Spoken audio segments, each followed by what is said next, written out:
All right, today we are diving into the incredible bony architecture that gives our arms their amazing strength and versatility. So, let's get right to it.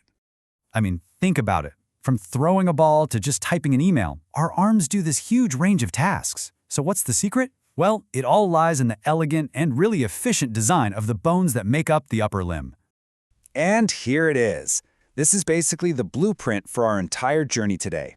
We're going to travel right down this chain of bones, starting way up where the arm connects to the body and going all the way down to our fingertips. But hang on.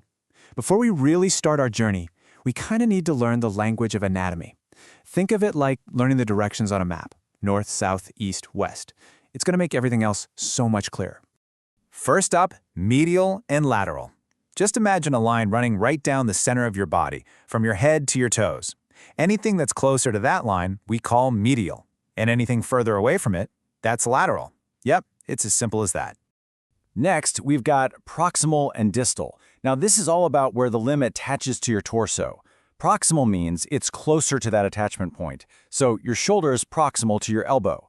And distal means it's further away, so your fingers are distal to your wrist. Make sense, right?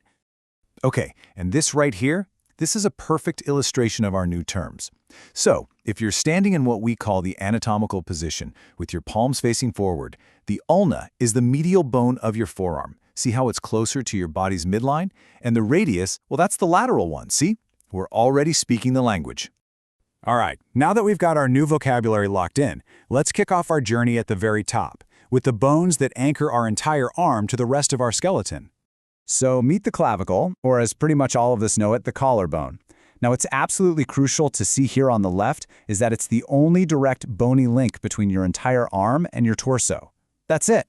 And then over on the right, you can really appreciate its elegant, kind of strange S shape. So, why that shape? Well, it all comes down to its function.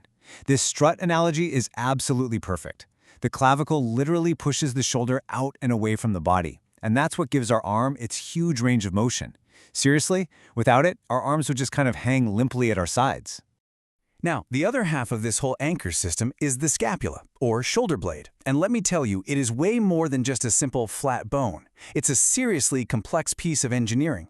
All these different surfaces, borders, and projections you see listed here, they all serve as critical attachment points for the dozens of muscles that control the shoulder. This slide really shows you just how intricate the scapula is, but I want you to focus on one key feature. Take a look at the images and find that small, shallow little socket on the lateral side.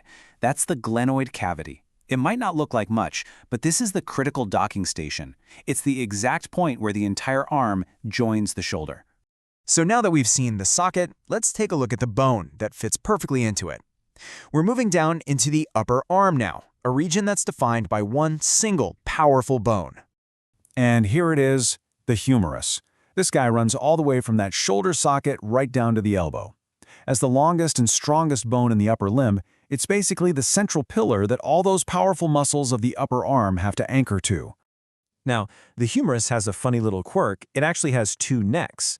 The anatomical neck is right where that rounded head joins the main shaft. But the one that's way more important, clinically speaking, is the surgical neck. It's that slightly narrower part just below the head. And trust me, it's called the surgical neck for a reason. It's where the bone most commonly breaks. You know, a bone is never just a smooth stick. Its surface actually tells a story of all the forces acting on it. Let's look at the anterior view on the left.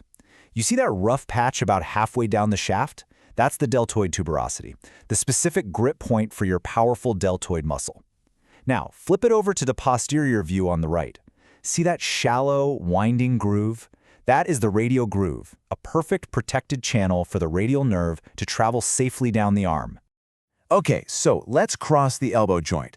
Our journey continues down into the forearm, and this is where things get really interesting, because instead of one bone, we now have two. And they work together in this really clever partnership that allows for the amazing rotation of our hand. And here they are, the radius and the ulna. Using our directional terms from earlier, we can see the radius is the lateral bone, that's on the thumb side, and the ulna is the medial bone, over on the pinky side. Now, even though they're partners, they don't exactly share the workload equally. The radius is the primary weight bearer. Just think about falling and putting your hand out to stop yourself. All of that force travels from your hand, up your arm, and primarily through the radius. And because it's built to take that impact, it's also the forearm bone that's most often fractured. And that brings us perfectly to our final section. You see, understanding all this anatomy isn't just some academic exercise. It is absolutely critical in real-world medical situations, when things go wrong. Let's circle back to the clavicle for a second. Because of its position and its shape, it's one of the most frequently broken bones in the entire body.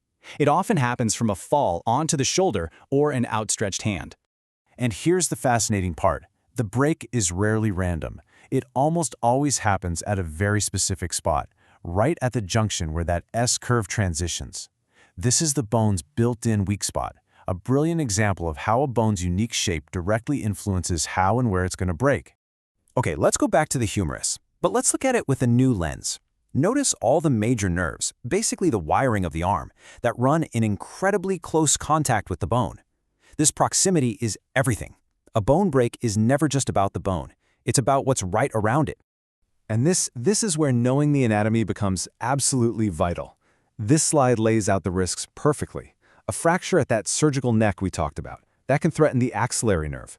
A break midshaft can easily damage the radial nerve as it sits right in its groove. And if you've ever hit your funny bone, that tingling shock, that's you literally hitting your ulnar nerve right where it passes behind a part of the humerus. It's a direct, predictable link between a specific bone injury and a specific nerve risk. So, we've journeyed through the entire bony framework of the upper limb. We've seen the struts, the levers, and the anchors that create the potential for movement. But these bones are really just the scaffolding, the internal architecture. And that leaves us with one final, crucial question. What's the engine that actually puts all of this intricate machinery into motion?